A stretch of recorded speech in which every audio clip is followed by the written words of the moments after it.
Imaginons que je perds tout demain. J'ai plus un centime. Mais il me reste une chose, mes années d'expérience en bourse. Et avec ce que je sais aujourd'hui, je pourrais reconstruire un portefeuille solide avec seulement 3 ETF. Alors, si tu débutes en bourse et que tu as l'impression de tourner en rond, je comprends parfaitement. J'ai ressenti exactement la même chose au début. La vérité, c'est que bâtir un portefeuille efficace n'a pas besoin d'être aussi compliqué. Il suffit d'un plan clair et de quelques bons outils. Alors aujourd'hui, je vais te montrer pourquoi ces 3 ETF peuvent réellement transformer ta façon d'investir. Que tu sois débutant ou un investisseur un peu plus avancé qui veut repartir sur de bonnes bases. Et d'abord, on doit se rappeler, c'est quoi un ETF ? Un ETF, il faut comprendre que c'est un panier d'actions. Quand on achète un, tu possèdes un petit morceau de dizaines et même parfois des centaines d'entreprises d'un coup. Ça te permet, dans un premier temps, d'être diversifié instantanément, mais pas seulement. En plus de ça, c'est un peu moins risqué que miser sur une seule action. Et en plus de ça, la plupart des ETF ont des frais très très bas et c'est hyper simple à acheter via un courtier. Que ce soit Trade Republic, Trading 202, Saxo, Interactive Broker. Mais c'est pas tout. Les ETF surperforment souvent la plupart des gérants qui sont experts et qui facturent des frais énormes. C'est pourquoi Warren Buffett lui-même dit que pour la majorité des investisseurs, la meilleure solution reste un simple ETF S&P 500 à bas coût. Mais quel ETF faut-il choisir ? Le premier, et ça va être la base, ça va être un ETF qui suit le S&P 500. Il y en a plein, tu as le VOO, tu as le SPY, mais tu en as plein d'autres qui font exactement la même chose. En un seul achat, tu possèdes un morceau des 500 plus grandes entreprises américaines. Ici, on a les compositions, donc tu vas avoir Nvidia, Microsoft, Apple, Amazon, Google, Facebook, Broadcom, Tesla, etc. Donc en gros, en un seul achat, tu vas détenir une part de l'économie américaine entière. Et pour l'instant, c'est la plus puissante au monde. Pour moi, c'est une des fondations parfaites pour n'importe quel portefeuille. Ensuite, le deuxième, ça va être un ETF dividende. Là, par exemple, je vais prendre le Schwab's US Dividend Equity, mais ça peut être n'importe lequel. Et en gros, ça va te permettre d'avoir un cash flow stable. En tout cas, pour celui-là, si tu veux choisir celui-là, tu vas investir dans Pepsi, Chevron, AbbVie, Home Depot, Cisco, Verizon. Donc, c'est tous des grands groupes hyper connus. Là, je pense que le rendement actuel de cet ETF, c'est autour des 4%. Mais l'avantage de cet ETF, c'est que les sociétés résistent beaucoup mieux pendant les périodes de turbulence et il y a beaucoup moins de fluctuations. Ça te permet d'avoir un dividende régulier et c'est souvent des entreprises solides. Mais attention, les dividendes sont évidemment pas magiques. J'ai déjà fait une vidéo complète sur le sujet, tu trouveras le lien dans la description. Mais alors, pourquoi je choisis ? Parce que pour moi, avec un VOO, donc un ETF qui réplique le S&P 500, tu as ta base solide. Et à partir de là, ta stratégie va dépendre de ton âge, de ton horizon de temps et de tes objectifs. Concrètement, un ETF dividende, en tout cas là, le Schwab's, c'est surtout intéressant pour ceux qui approchent de la retraite et préfèrent un revenu plus stable et avec moins de fluctuations. Et ensuite, pour le dernier, je t'avoue que j'hésitais. Et pour moi, il y a 2 grosses routes disponibles. Le premier, ça va être la route un peu plus conviction et un peu plus ambition.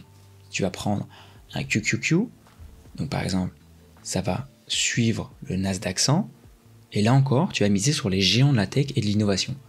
Mais le seul problème, et ça on va le voir juste après, ça c'est la composition du QQQ, Nvidia, Microsoft, Apple, Amazon, Broadcom, Netflix, Meta, donc tu vois que c'est à peu près la même chose que le VOO.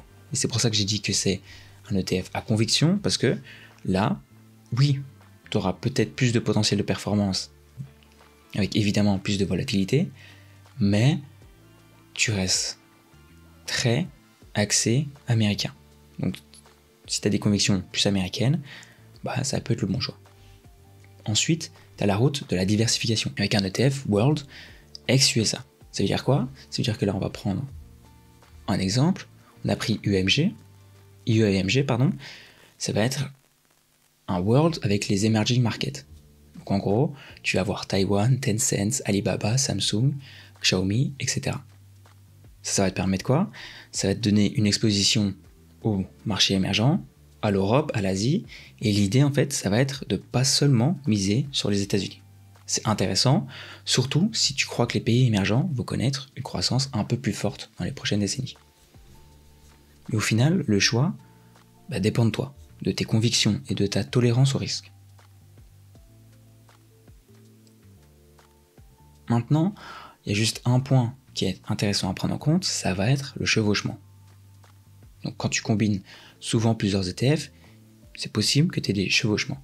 Par exemple, on va aller sur ce site, le lien sera évidemment dans la description. On va prendre par exemple le VOO comme on a dit, et ensuite un QQQ. Du coup, VOO c'est le S&P 500 et QQQ c'est le Nasdaq 100. Et quand on regarde les overlaps, on peut voir que c'est à 51% les mêmes actions. Pourquoi? Parce que la tech est prédominante dans le S&P 500 et le Nasdaq c'est que de la tech. Du coup, tu peux voir que la pondération dans le VOO de Nvidia c'est 8%, dans le QQQ c'est 10%, Microsoft 7%, dans le QQQ 9%, etc. etc. Donc tu peux voir que tu seras surexposé, en tout cas tu seras fort exposé aux actions tech américaines si tu choisis ces deux-là. Tandis que si tu prends par exemple le IEMG, là tu peux voir que tu as 0 parce que IEMG c'est complètement un marché différent. Par exemple si tu veux prendre un ETF dividende, tu peux voir que tu as seulement 7% d'overlap et ensuite les actions qui sont identiques sont complètement différentes parce que là tu as Home Depot, Cisco, Coca-Cola, Chevron. Donc tu dois comprendre que par rapport aux ETF que tu choisis, évidemment ça va influer sur tes performances, ça va influer aussi sur la volatilité, mais c'est quelque chose à pas négliger en tout cas, d'essayer de comprendre les overlaps. Et si tu veux le lien de ce site, il sera évidemment dans la description. C'est gratuit et hyper facile à utiliser. Alors évidemment, je vais pas te promettre des millions et des millions. Parce que si je te fais cette promesse, tu dois évidemment te baser sur quelques piliers. Le premier pilier, c'est que tu dois te donner le temps. Tu dois investir régulièrement, mois par mois, et laisser agir l'intérêt composé. C'est le facteur le plus puissant en bourse, mais il demande de la patience. Le deuxième, c'est ne jamais vendre. Alors, à un moment, ton portefeuille sera dans le rouge. C'est inévitable, c'est un fait. Le marché connaît des cracks, c'est garanti. Mais l'histoire montre que ceux qui tiennent le plus longtemps sont ceux qui gagnent le plus. Et souvent, les études confirment que moins tu fais de transactions, plus tu performes. Et le troisième, c'est évidemment de ne pas écouter les médias. Parce que si tu les crois, le marché s'effondre. L'économie va s'effondrer aussi. Mais on va prendre hypothétiquement, si le S&P 500 tombait réellement à zéro, ça voudrait dire que l'économie américaine entière s'est effondrée. Et crois-moi, dans ce scénario, ton argent en bourse n'est pas du tout ton plus gros problème. Du coup, en résumé, les ETF, c'est simple, c'est peu coûteux et redoutablement efficace sur le long terme. Essaye de commencer par les piliers qu'on a parlé aujourd'hui. Garde en tête le temps, ne jamais vendre et ne pas trop écouter les médias.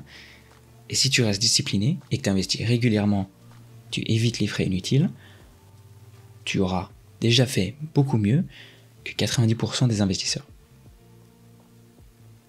Et si tu veux passer à l'étape suivante, sélectionner tes propres actions individuelles, j'ai fait une vidéo complète sur comment analyser une action en 10 minutes. Elle est juste là. À très bientôt.